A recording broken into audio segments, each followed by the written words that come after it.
Hi everyone, welcome back to another video. Because I've seen some people struggling with separating their matching dies, I'm going to show you in this video how I do it. Use a thin wire snips and definitely not scissors to separate your dies. I also take a small dish to put the tiny pieces of metal in so you can easily throw it out in the trash when you're done. Put the wire snips close to the die and squeeze to cut. If it's a smaller area like here, you can wiggle the die a little while you have a grip on the metal close to the die.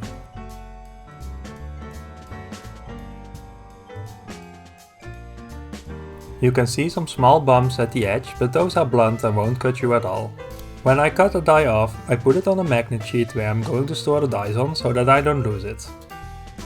With a piece that's already cut off at one end like this one, I put the wire snips close to the die, put a grip on it and twist the wire snips. This way the piece will come off with a clean cut and the piece doesn't shoot through your room. I don't want me and my dog step in it while it's lying somewhere on the floor. You can always use the grip and wiggle it if you have less strength in your hands, so cutting would cost you more effort. When you have a die in a die, I always cut it close to the inner edge. I find it easier to cut off the pieces of metal on the outside than when it would be on the inside.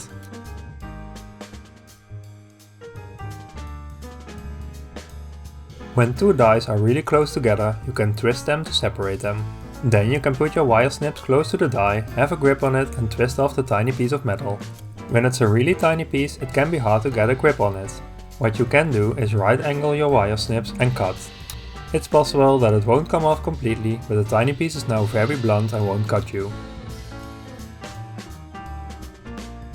Now that you know how to cut the dies, I'm showing you real quick how I store them. I bought U-sleeves, so those are open at the top, and I put a piece of white cardstock with the name of the stamp set that I printed with my label writer.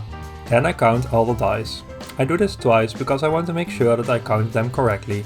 In this case it are 18 dies, so I type it in on my label writer and print the label. I put this on the back of the cardstock because that's where I keep my dies.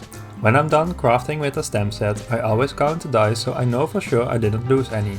If I did lose one, I'm sure I can find it on my desk or on the floor somewhere.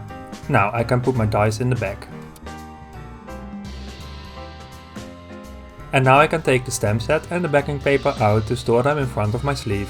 And that's how I cut and store my matching dies together with the stamp set. I hope this video helped you. If so, please consider leaving a thumbs up, subscribing to my channel and ring the bell to receive a notification when a new video is up. Thanks for watching, see you next time, bye!